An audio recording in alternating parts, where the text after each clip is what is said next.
నమస్కారం. Welcome to I dream. ధర్మ మార్గం విత్ విజిత కార్యక్రమానికి స్వాగతం. అయితే మన సనాతన ధర్మం గురించి నిజంగా మనం అందరము ఇప్పుడు ఏం వింటున్నాం, ఏం మాట్లాడుతున్నాం, ఎవరికి తోచినట్టు వాళ్ళు సనాతన ధర్మం గురించి మాట్లాడుతున్నారు, అసలు మనం వింటున్నదంతా వాళ్ళు చెబుతున్నదంతా నిజమేనా, ధర్మ ప్రకారంగా ఏముంది, నిజంగా సనాతన ధర్మంలో కనుక మంచి మంచి విషయాలు ఉంటే ఆ మంచి విషయాలు మనకు ఎంతవరకు మంచి మార్గంలోకి తీసుకెళ్తున్నాయి, అవి మనం ఆచరిస్తున్నామా లేదా, మన వేదాల్లో ఏముంది, ఇలాంటి మంచి మంచి విషయాలు ఇప్పుడు వారితో మాట్లాడి తెలుసుకుందాం. ప్రస్తుతం మనతో పాటు ఉన్నారు పరమహంస పరివ్రాజకాచార్య పరమ పూజ్య శ్రీ శ్రీ శ్రీ విజయ భూమానందగిరి గారు మనతో పాటు ఉన్నారు. ఇప్పుడు వారితో మాట్లాడి ఇలాంటి మరిన్ని విషయాలు తెలుసుకునే ప్రయత్నం చేద్దాం. నమస్కారం అండి. హరి ఓం, హరి ఓం.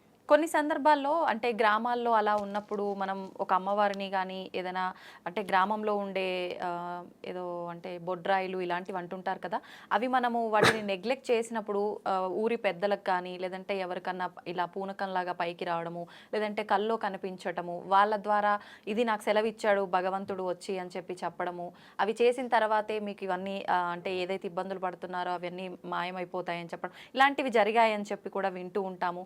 ఇంతకు ముందు కాలంలో కూడా మనం ఒకటి విన్నాము, బోనాల పండగ చేయడానికి రీజన్ ఏంటి అంటే కూడా ఇది రావటం వల్ల అక్కడ నుంచి అమ్మవారిని తీసుకొచ్చి ఇక్కడ ప్రతిష్ఠించి ఈ సాంప్రదాయం వచ్చి అంటే దాని ఆధారంగా తీసుకుంటే ఇవి కూడా నిజమే అని నమ్మే అవకాశం ఉంటుంది కదా. అమ్మ, అయితే మీకు ఒక మాట నేను గ్రామ దేవతల శక్తి గురించి చెప్పాలి. గ్రామ దేవతలు మహాశక్తివంతులు మాకు కనపడరు, చాలా శక్తివంతులు. అంటే ఇక్కడ వెంకటేశ్వర స్వామిని మనం ఉదాహరణగా తీసుకోవాలి. వెంకటేశ్వర స్వామి అంటే ఎవరమ్మా? సర్వ విశ్వాన్ని పరిపాలించేటటువంటి మహాసార్వభౌముడు ఆయన. అటువంటి ఆయన శ్రీమన్నారాయణుడిగా తిరుపతి వచ్చారు. ఆయన అప్పటికి ఆయన వెళ్ళలేదు, కొండ మీద లేదా, అసలు కొండ ప్రసక్తే లేదు. ఎక్కడికి వచ్చారనుకుంటున్నారు? తిన్నగా గ్రామదేవత ఎదురుగా నిలబడ్డారు ఆయన వచ్చి. ఆ గ్రామదేవత గంగానమ్మ. గంగానమ్మ గ్రామదేవత. మీరు దాన్ని చక్కగా మీరు పబ్లిసిటీ ఇన్ ద సెన్స్ అందరికీ చూపించవచ్చు. నిలబడి ఆయన ఒక మాట మాట్లాడాడు. అంటే ఇక్కడ పరమాత్మకు ఈ విశ్వాన్ని పరిపాలించేటటువంటి ఆ సర్వదేవతా స్వరూపుడైనటువంటి ఆ వెంకటేశ్వర స్వామికి స్త్రీ అంటే ఎంత గౌరవమో తెలుస్తుంది. అంటే భగవంతుడు ఆడదానికి ఎంత విలువనిస్తాడు, ఎంత గౌరవాన్ని ఇస్తాడు, తన హృదయంలో ఎంత శక్తిగా ఆయన భావిస్తున్నాడు ఇక్కడ తెలుస్తుంది ఆయన విషయం. ఆ గంగానమ్మ ఎదురుగా నిలబడి ఒక్కసారి అమ్మ గంగానమ్మ దయతో దర్శనం ఇవ్వండి, దయతో అనక్కర్లా, రా అంటే వచ్చేవలసిందే. ఆవిడ డిమాండ్ చేయొచ్చు, రా అంటే వచ్చేయాలి, ఆజ్ఞ వచ్చేయడమే. గడగడా ఉన్నది స్వామి సెలవు ఇవ్వండి, ఏమి ఆజ్ఞ అడగాల ఆవిడ. అమ్మ గంగానమ్మ ఒక్కసారి దర్శనం ఇయ్యమ్మ అన్నాడు. దర్శనం వచ్చేసిందంతే. స్వామి గడగడా వణుకుతూ వచ్చింది ఆవిడ. స్వామి ఏమి ఆజ్ఞ? నేను ఒక చిన్న గ్రామదేవతనే, ఇటువంటి చిన్న గ్రామదేవతని ఎందుకు ఇట్లా మరీ చేతులు మోడ్చి మరి అమ్మ ఒక్కసారి దర్శనం అని ఎందుకు అడిగారు స్వామి? చెప్పండి స్వామి, సెలవు ఇవ్వండి స్వామి, మీ ఆజ్ఞానుబద్ధరాలని స్వామి అని. ఈవిడ పాపం ఒకవేళ లోపలేమో ఈవిడికి తెలియదు ఎందుకు పిలిచాడు. పిలిచిప్పుడు ఏం చేస్తాడో, ఏం శిక్ష వేస్తాడో తెలియదు. వెంకటేశ్వర స్వామి ఎంతటి కరుణామయుడు, అంతటి మహాశిక్షకుడు కూడా, శిక్షించడం కూడా తెలుసు ఆయన. ఆవిడ వచ్చి అన్నాడు ఈయన, అమ్మా నీ యొక్క అనుమతి కోసం నేను నిన్ను ప్రార్థించాను తల్లి, నువ్వు నాకు దర్శనం ఇచ్చావు, నాకు 1000 జన్మల పుణ్యం వచ్చిందమ్మా అన్నాడు. ఒక స్త్రీ తన ముందు ప్రశ్న దర్శనం ఇచ్చిందంటే ఈయన ఏమన్నాడు? 1000 జన్మల పుణ్యం వచ్చినట్లేనమ్మా అన్నాడు. ఇంత పరమాత్మ వాళ్ళ అలా ఆ భావన ఎదురుగా ఉన్నటువంటి స్త్రీ మీద ఈయనకున్న భావన మనం అక్కడ అర్థం చేసుకోవాలి. ఆ తల్లి, స్వామి ఏమిటి అన్యాయం, మీరెక్కడ నేనెక్కడ, సర్వ విశ్వప్రభు మీరు, ఏదో చిన్న ఏదో గ్రామంలో ఉండేది ఒక సర్పంచ్ గాడి పక్కన ఉండే ఒక బెంబర్ లాంటి దాన్ని నన్ను పట్టుకుని ఇంత పెద్ద మాటలు మాట్లాడుతున్నారు. చెప్పండి స్వామి, తమరికి ఏం కావాలో చెప్పండి, తమరు ఆజ్ఞ ఇవ్వండి అంటే స్వామి ఏం కోరాడో తెలుసా? అమ్మా ఎదురుగా 7 కొండలు ఉన్నాయి కదా, ఈ 7 కొండల మీద ఒక ప్రదేశంలో ఒక కొండ మీద నేను నా 2 దేవేరులతో కలిసి వెలుద్దామని అన్న ఉద్దేశం నాకు కలిగింది.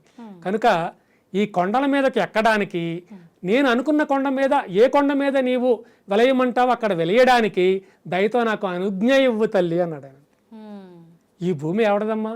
ఇక్కడ ఉన్న అణువు మొదలు బ్రహ్మాండం వరకు ఆ బ్రహ్మాండేశ్వరుడు ఆయనే కదా. ఒక చిన్న గ్రామదేవత ఎందుకు అడగడం? ఎందుకమ్మా అడిగాడు చూడండి. అంటే ఆయనలో ఉన్నటువంటి ఆ భక్తి భావన, ఆమె చిన్న దేవతే కావచ్చు, చిరుదేవతే కావచ్చు, ఒక గ్రామదేవతే కావచ్చు, కానీ she is the female lady, అంటే స్త్రీకి ఇవ్వవలసిన గౌరవం. అంటే తనకు మాతృస్థానంలో ఉంది ఆవిడ, అది సంగతి. నాకు మాతృస్థానంలో ఉన్నటువంటి దానివి కనుక నీకు ఇంత గౌరవాన్ని ఇస్తున్నా అంటే ఆవిడ గడగడ వణికిపోయింది. గంగానమ్మ, స్వామి ఏం మాట్లాడుతున్నారు, ఇక్కడ అణువు మొదలు బ్రహ్మాండం వరకు మీరే కదా సర్వేశ్వరుడు, మీ ఇష్టం వచ్చినట్టు ఎక్కడ కావాలంటే అక్కడ వెళ్ళవచ్చు, దీనికి నన్నే ఎందుకు మీరు అనుజ్ఞ అడుగుతున్నారు స్వామి అంటే, అమ్మ నీవు సాక్షాత్తు నాకు తల్లి లాంటి దానివి కనుక తల్లి ఆశీస్సులు బిడ్డకు ఉండడం ప్రధానం, అందుకే నీ ఆశీస్సుల కోసం అడుగుతున్నానమ్మా, నీవు ఎక్కడ వెలియమంటావో చెబితే అక్కడ నేను వెలుస్తానికి నా ఇద్దరు దేవేరులతో నేను సిద్ధంగా ఉన్నానమ్మా అని అంటాడు.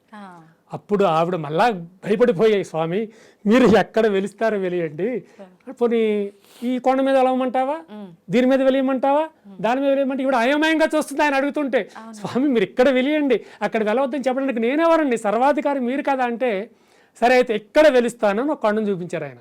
స్వామి తప్పకుండా వెలియండి, నిజంగా శాశ్వతముగా ఈ సృష్టి ఉన్నంత వరకు, ఈ సృష్టి అయిపోయిన తర్వాత కూడా మీరు నా ఎదురుగానే కొండ మీద ఉన్నారు అంటే నాకెంత భాగ్యం, కనుక తప్పకుండా వెళ్ళండి స్వామి అందేవిడ. అప్పుడు ఈయన ఒక కొండ మీద శ్రీమన్నారాయణుడు, అప్పటిదాకా ఆయన పేరు శ్రీమన్నారాయణుడే, అప్పుడు ఒక కొండ మీద ఆయన కాలు పెట్టాడు. ఎప్పుడైతే ఆ కొండ మీద ఆయన కాలు పెట్టాడో వెంకటేశ్వరుడు అయిపోయాడు. ఆ కొండ పేరు వెంకటాద్రి. వెంకటాద్రి అనే కొండ మీద ఆయన కాలు పెట్టాడు కనుక అప్పటి నుంచి ఆ కొండ ఏమన్నాము అంటే వెంకటాద్రి. ఆద్రి అంటే కొండ, అంటే వెంకటాద్రి అంటే వెంకటేశ్వరుడు వెలిసి ఆ కొండ మీద వెలిసాడు కనుక ఆయన పేరు వెంకటేశ్వరుడు. అప్పటి వరకు ఆయన ఏమన్నాం శ్రీమన్నారాయణ అన్నాం. ఆ వెంకట అద్రి, ఆ వెంకట అనే కొండ మీద ఆయన కాలు పెట్టాడు కనుక వెంకటేశ్వరుడు, అందుకని ఆయన వెంకటేశ్వరుడు. అంటే ఇది చాలదమ్మా, గ్రామదేవత యొక్క శక్తి పాఠం వాళ్ళు అంచనా వేయడానికి. పరమాత్మే గ్రామదేవత కంటే ఒక స్త్రీమూర్తికి ఇచ్చినటువంటి గౌరవాన్ని మనం తెలుసుకోవాలంటే ఈ చిన్న సంఘటన చాలు కదమ్మా. అయితే స్వామివారు అక్కడ వెలిసిన తర్వాత ఏం జరిగింది అంటే ఈ విషయం అందరికీ తెలిసింది. ఇప్పటికీ కూడా అక్కడ గంగానమ్మ అమ్మవారి తిరునాళ్ళు జరుగుతుంది ప్రతి సంవత్సరము కూడా. ఆ అమ్మవారి తిరునాళ్లకు స్వామివారి కొండ మీద స్వామివారి గర్భాలయం దగ్గర నుంచి సారే వెళ్తుంది ప్రతి సంవత్సరం అమ్మవారికి. ఎందుకంటే ఆవిడను తను తల్లిగా భావించాడు, ఒకడు మాత్రమే సోదరిగా కూడా భావించాడు, తల్లిగాను భావించాడు. స్త్రీలు అంటే భగవంతుడు ఇచ్చేటటువంటి స్థితి. మరి వేరే వేరే దేవుళ్ళు ఉన్నా అంటే వేరే వేరే మతాలకు సంబంధించి ఎవరైనా ఒక స్త్రీమూర్తికి ఇంత గౌరవం ఇచ్చిన దాఖలాలు ఉన్నాయమ్మా? లేదండి. హైందవ ధర్మంలోనే ఉంటుంది.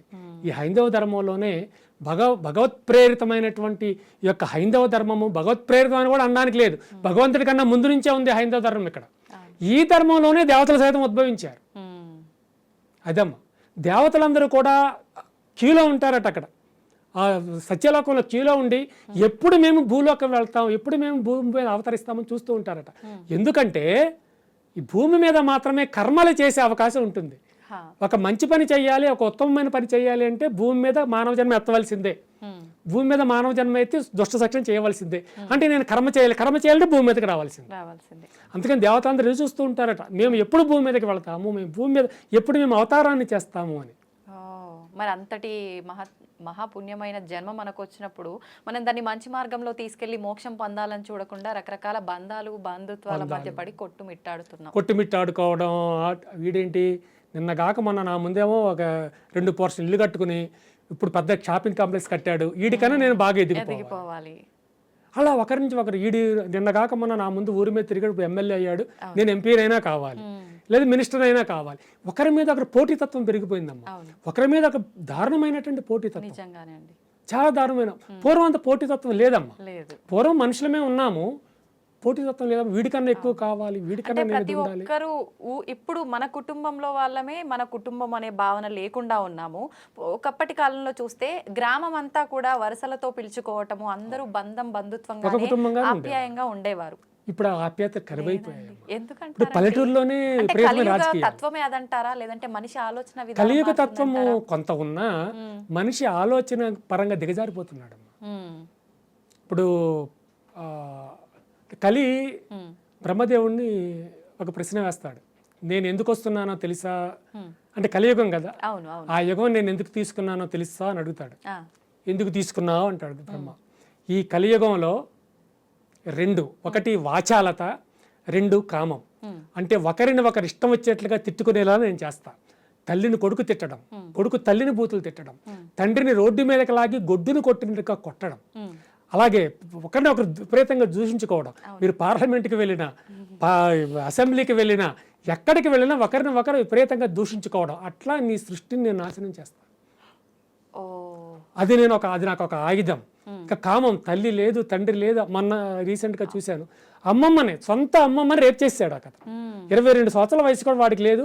సొంత అమ్మమ్మ, కన్న తల్లిని కన్నటువంటి తల్లి రేప్ చేశాడు. ఆవిడ పోలీస్ కేసు పెట్టి ఇట్లా చేసి ఏడ్చుకుంటూ పెట్టి ఆఖరికి ఆవిడ ఆత్మహత్య చేసుకోవడానికి వెళ్తే ఏదో కొంతమంది దొండు కాపాడారు. తప్పమ్మా కాను, ఆ దుర్మార్గుడు ఇలా చేశాడని. అంటే మేము ఒక క్షేత్రంలో ఉన్నప్పుడు ఒక బంగారం లాగా చక్కగా ఉన్నటువంటి ఒక ఆడపిల్ల, అలాగే బాగా నల్లగా ఉన్నటువంటి ఒక కుర్రవాడిద్దరు వచ్చి మేము మీ యొక్క ఆశ్రమంలో వివాహం చేసుకుందాం అనుకుంటాం, అనుమతి ఇవ్వండి అంటే నాకు డౌట్ వచ్చింది. లేదమ్మా, ఆశ్రమాల్లో ఆశీర్వాదం లభిస్తుంది తప్ప పెళ్ళిళ్ళు ఉండవు, మీరు బయటికి వెళ్ళి చేసుకోండి అన్నాం. సరే, వాళ్ళు వెళ్ళిపోయిన తర్వాత ఒక 4 రోజులకి ఒక 10-15 మంది ఒక ఆడవాళ్ళు మగవాళ్ళు కలిసి వచ్చారు. వీళ్ళిద్దరు ఫోటో చూపించారు. చూపించి, స్వామి వీళ్ళిద్దరూ మీ దగ్గరికి ఏమైనా వచ్చారా, పెళ్లి చేయమని ఏమైనా అడిగారా అంటే, అవునమ్మా చేయమన్నారు, మేము ఇక్కడ పెళ్లిళ్ళు చేయమని పంపించేసాము, ఆశీర్వాదం కావాలంటే ఆశీర్వాదం ఇస్తామని పెళ్లిళ్ళు చేయమని పంపించేసామంటే, వీళ్ళిద్దరూ మా మనుషులేనండి, వీళ్ళు వెళ్ళిపోయారు, వీళ్ళ కోసం ఎదుగుతున్నాము అన్నారు. నేను అడిగాను, అడగకుండా ఉండవలసిందేమో, అడిగాను కర్మగాలి, వాళ్ళిద్దరు ఎవరు అని అడిగితే తండ్రి కూతుళ్ళండి అన్నారు. ఈమె చిన్నాన్నగారు, సొంత చిన్నాన్న, ఇతను కూతురు, చిన్నాన్న అబ్బాయి అనమాట, బాబాయి కూతురు, అమ్మాయికి తండ్రి వరుస. సొంత చిన్నానే. వాళ్ళు పెళ్లి చేయమని మమ్మల్ని అడిగారు స్వామీజీ, మేము చేయమని చెప్పాము, ఇల్లు వెళ్ళిపోయారు, మాకు అనుమానం వచ్చి ఇలాంటి క్షేత్రాలు వచ్చి పెళ్లి చేసుకోవడానికి సిద్ధపడ్డారా.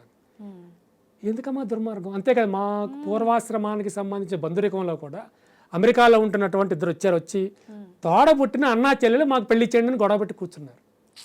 బుద్ధి ఉందా మీకు, జ్ఞానం ఉందా?